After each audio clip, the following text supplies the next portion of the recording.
Welcome back to Workplace Revamp, the show where we talk about leadership culture and why making chaos optional starts with understanding people. If you've worked with someone who made you question your career choice, the loud talker, the credit stealer, the boss who confuses control with leadership. Today's episode is for you. I'm thrilled to welcome back Norma Shirk, the founder and CEO of Corporate Compliance Risk Advisor.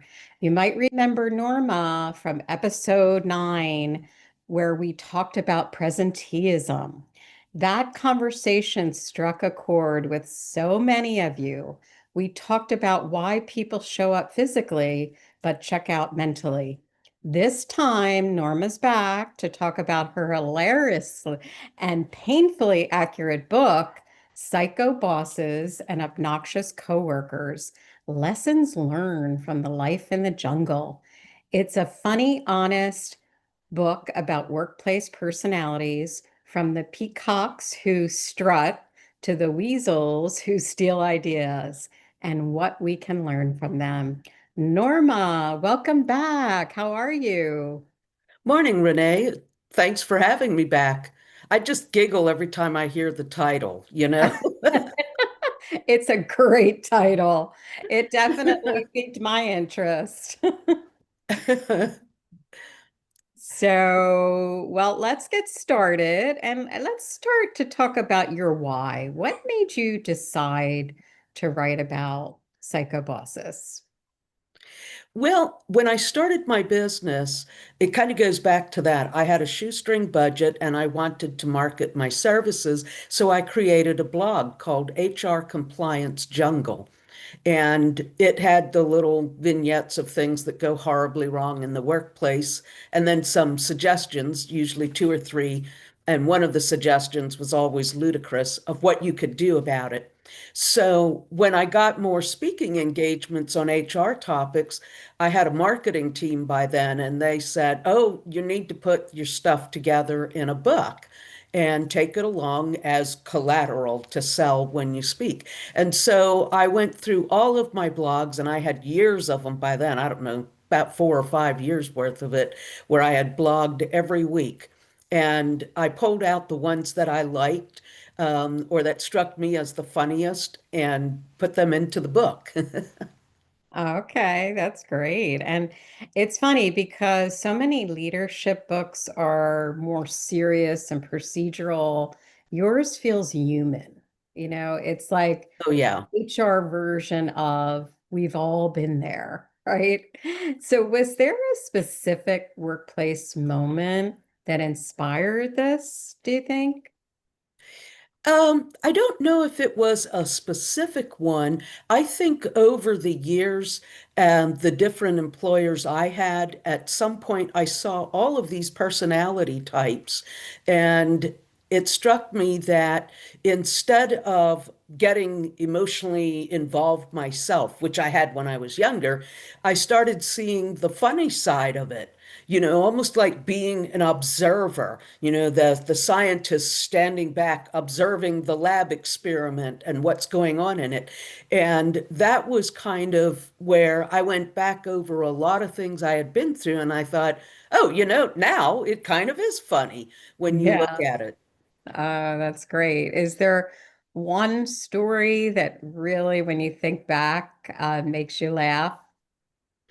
Um, I think, well, there's a couple. One would be having a psycho boss of my own who was she had so many issues, and she would never give you a clear answer. She would tell you to do two or three things, and you're like, okay, what's the deadline on any of these? And oh, they're all equally important, but I can't do them all Right. simultaneously. So give me a little direction. No, figure it out. And then when whatever you did, when you came back, that was not the one she considered the priority. So it was this control and just, sticking pins in people, which was not at all funny at the time, I have to say. But then later, when I thought about it, And you look um, back.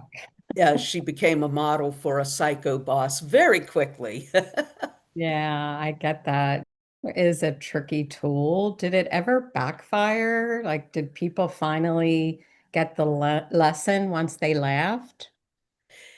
You know, I have a lot of people that come up to me and say, I read the book and I recognize so many people that I've worked with over the years. But one of the interesting things about people is that a lot of us tend not to be that self-aware and we tend not to notice what we are.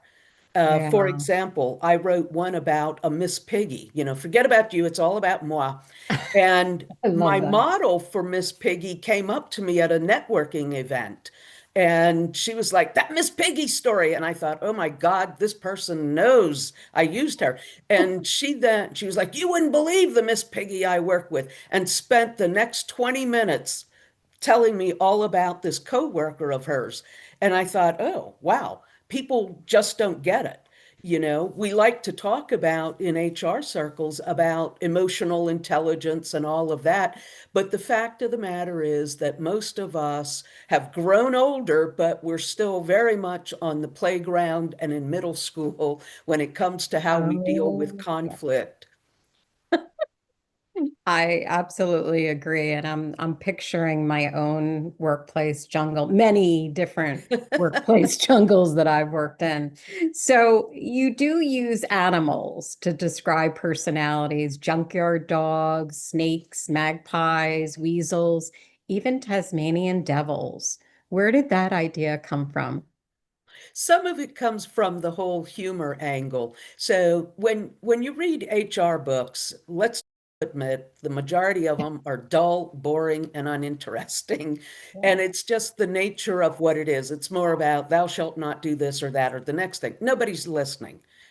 Even HR professionals, after the first two paragraphs, they're like, I'm done.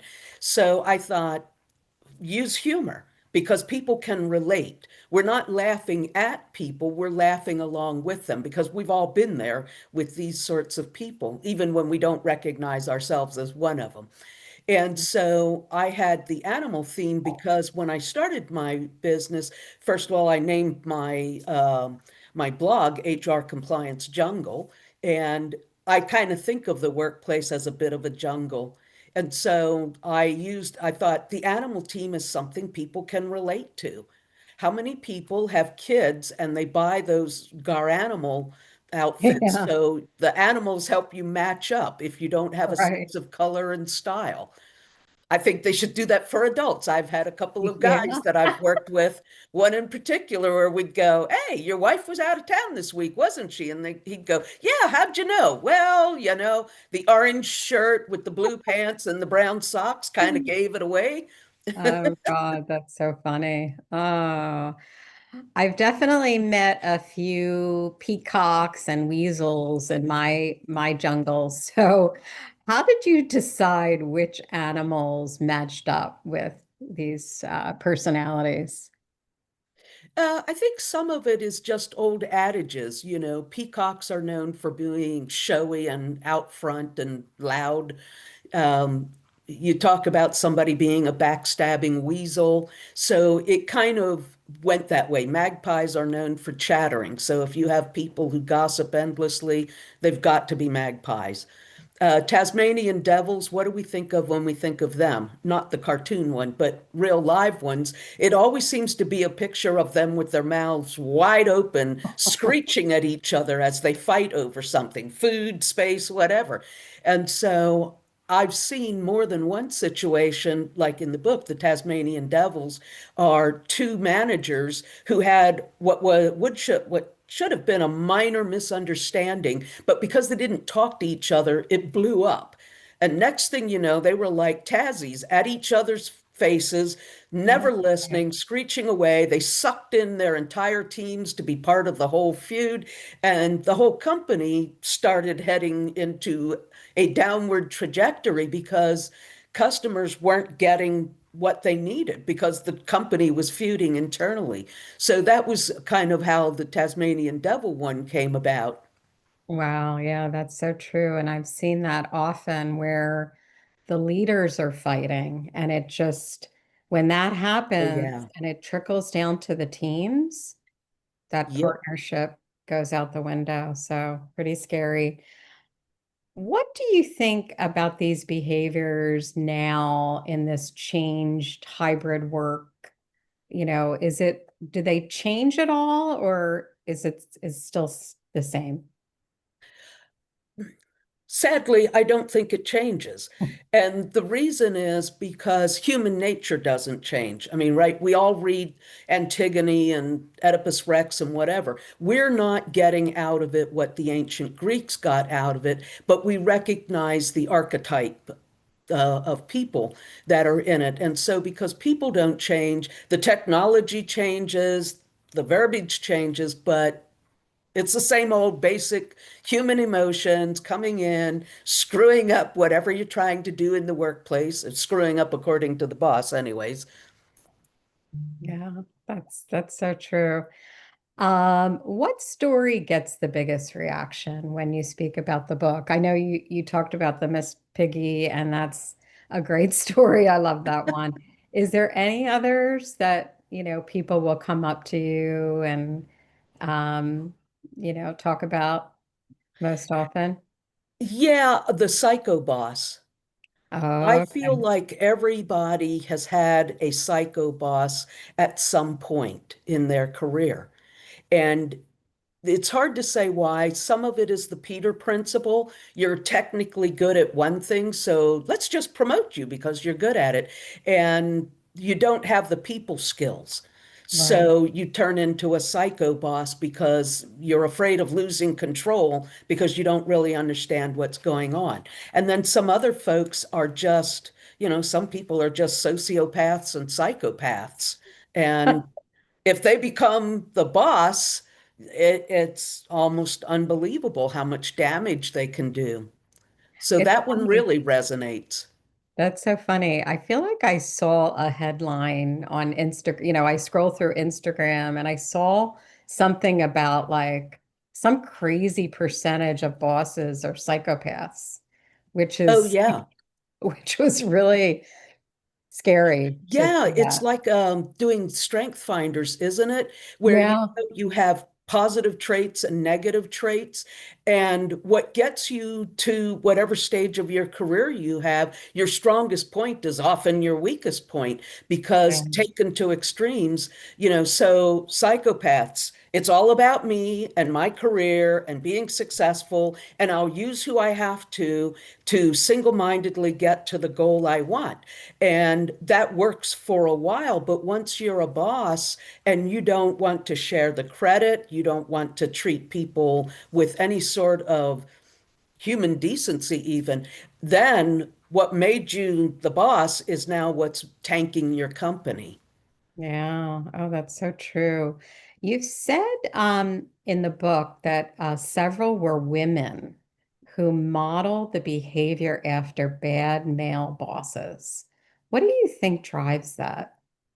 I've puzzled over that for a lot of years. I had two psycho bosses that were women, and one of the traits that they shared is they had no siblings. And so they were used to being little princess. What princess wants, she gets when she wants it, anytime, anywhere. Mom and dad, grandma and grandpa, everybody is there to make princess happy. So now you come into the workspace and you're dealing with a lot of different personalities. You never learned how to negotiate. I have siblings, brothers and sisters. So fighting was just something that happens. When it got out of hand, mom's like, go out in the backyard, get out of the house, don't do it in here. And so, I think that was part of their issue. I think the other issue, frankly, was that not having brothers, they never learned how to relate to men. If you Mm, grow up with brothers, you're used to seeing the male person in more roles than just a father figure or a romantic figure. And I think that was part of what bothered them too. Again, I'm the female, I have to be the center of attention because I'm the princess, but here are all these guys, and they're just, generically, we're all guys and they're all joking around. I'm not the princess getting all the attention. And I think that was a little bit of it too. It's kind of sad in a way because I think that at heart they were kind of insecure Yeah. about what to do. And so then what do? You look at what you thought of growing up as a strong leader, and that's the guy who's probably a psycho boss himself, demanding, not nice, constant put downs, changes his mind, blames the secretary when things don't go well, all of that. And so they would end up emulating that because that was what seemed most right, I suppose, to them. Yeah, that's so funny. Like I've worked in a lot of big corporations, and the most recent one that I was at, it was almost like the meanest bosses were the most respected. And that Hmm. was a weird, and I wasn't a mean boss, right? And so I think some people looked at me as I was too soft, too nice, and Oh, that was yeah. weakness, right? And Yeah. so I Yeah. just, I struggled a lot with that because I was like, I'm not Yeah. going to change my personality for what they Well, think is right. yeah, and it goes along with the study that most male bosses, at least, or most bosses, are psychopaths. Because, how do you get to the top? You have to be willing to step on a lot of people to get over them. And so that could also be why the psycho women bosses that I had, why they emulated the most abusive male bosses, because those were the guys, everybody gave them a wide berth. Yeah, It's sort of like that anticipatory obedience to a bully. And they thought, well, maybe that's what I have to do to succeed. Because for women, it is more difficult. Everyone assumes that if you're a woman, you're some kind of touchy-feely marshmallow and the yes, team can do what they want. And, yeah, other department heads who are men will stomp all over you and blah, blah, blah, on and on. It's not true. I've seen women who can hold their own just fine without turning into psychos, but that's the image. Again, we're back to the archetypes. right, exactly. So, what are some of the warning signs that someone's becoming that boss, that psycho boss?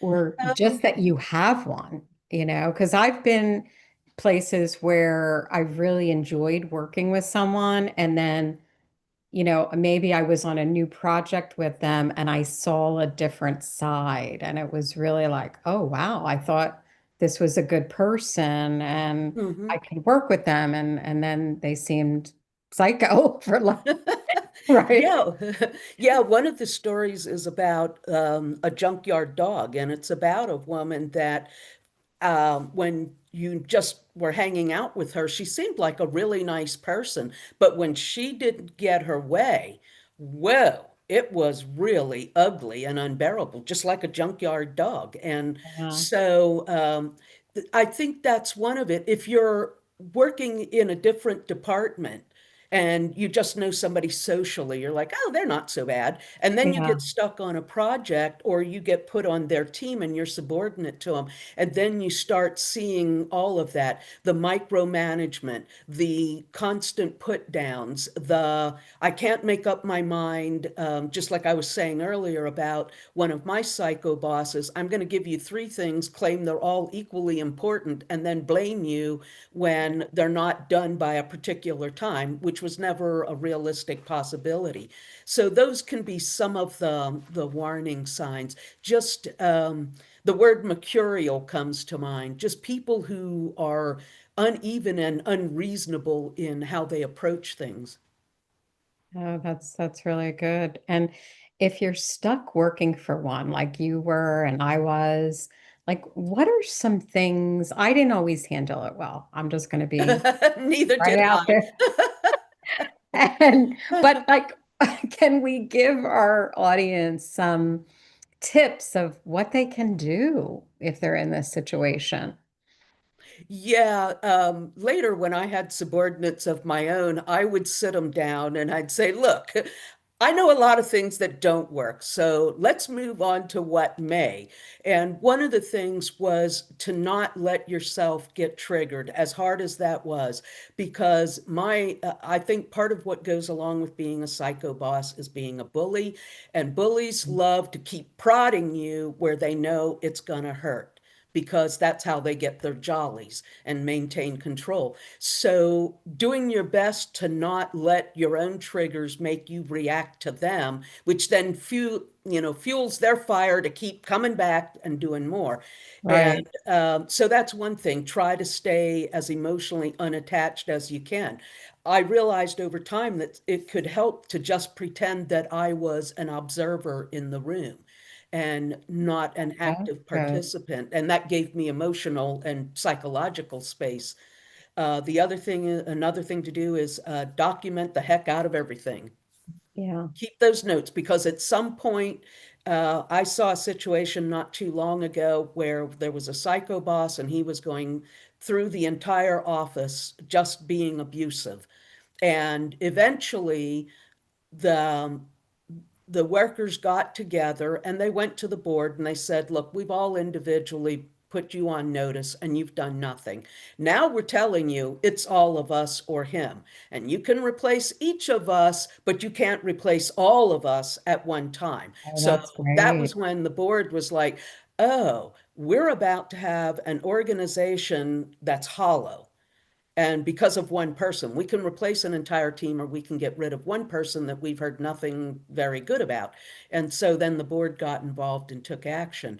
I don't guarantee that you'll always have that possibility. I can tell you that HR processes and policies require that you have an appeal process built in. If you are being abused, you should have the right to Oh, go to your manager. And if your manager is the issue, then you go to the next level up and you keep going up. And eventually, there should be a personnel committee on the board, and you should be able to go to them if it's the highest reaches of the company.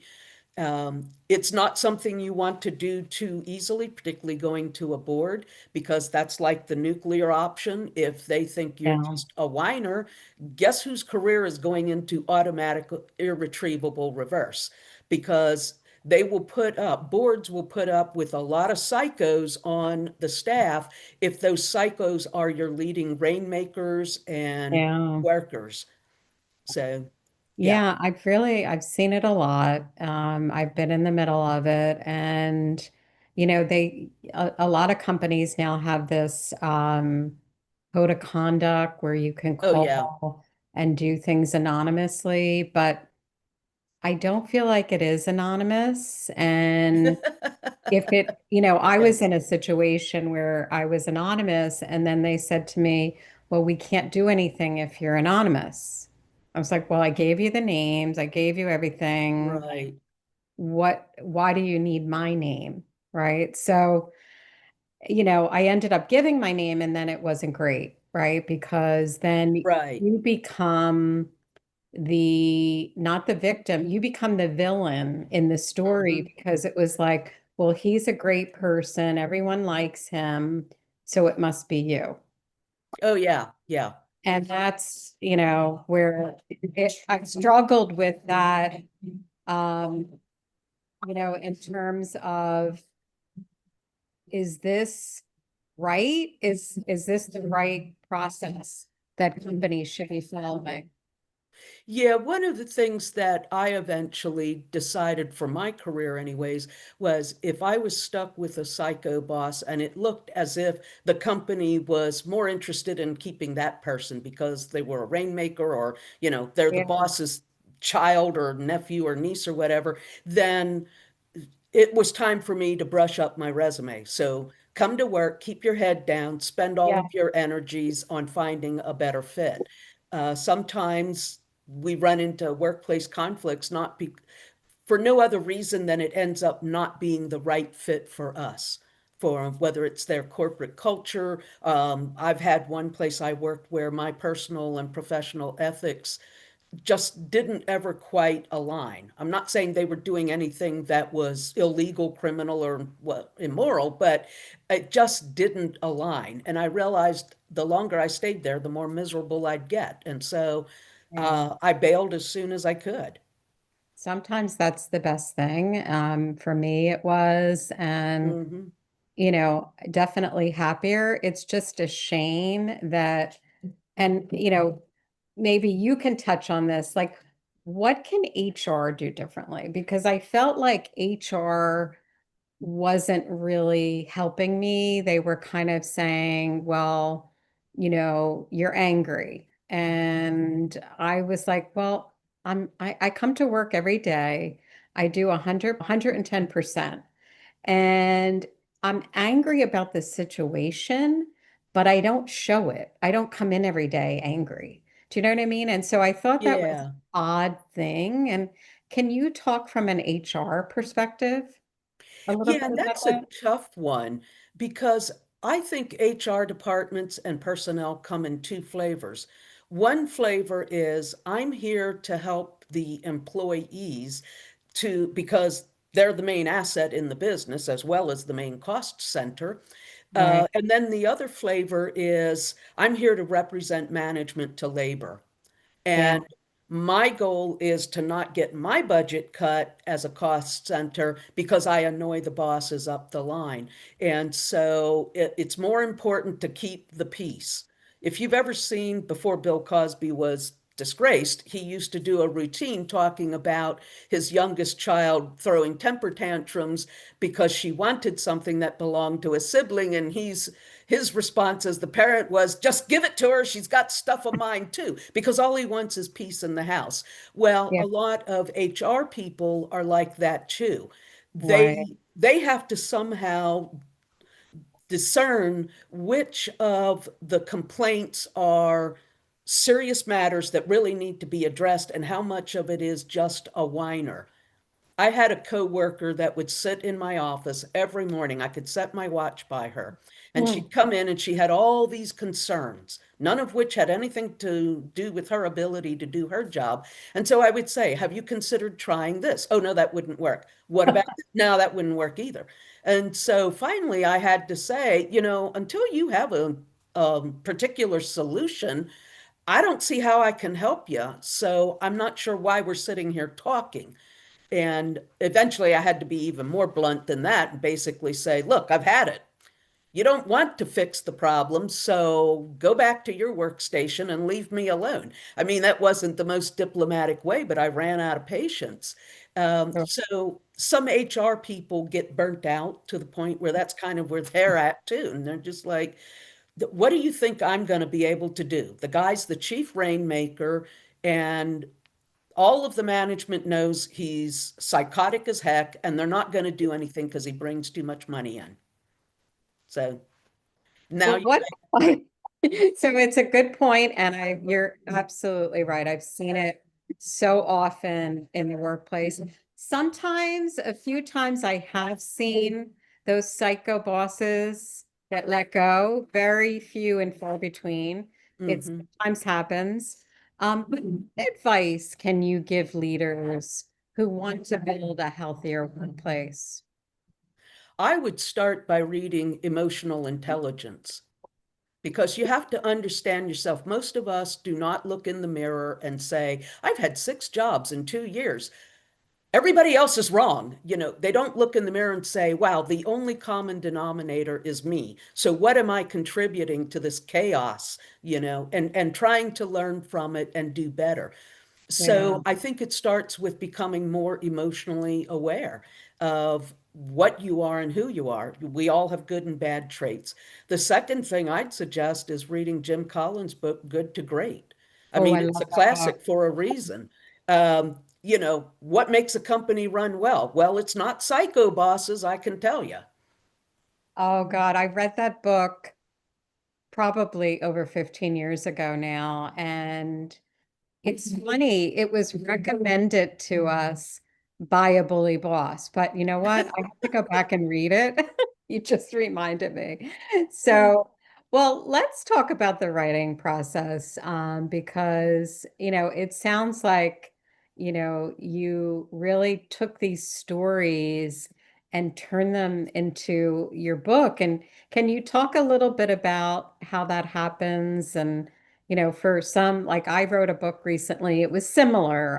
I took pieces of blogs that I wrote, but was it easy for you to do it? Could anyone who wants to write a book do it, do you think? I think all of us, like I was trained as a lawyer. Every lawyer out there believes they're going to be the next John Grisham and, retire to a private island or something. So we all have a book in us, I think.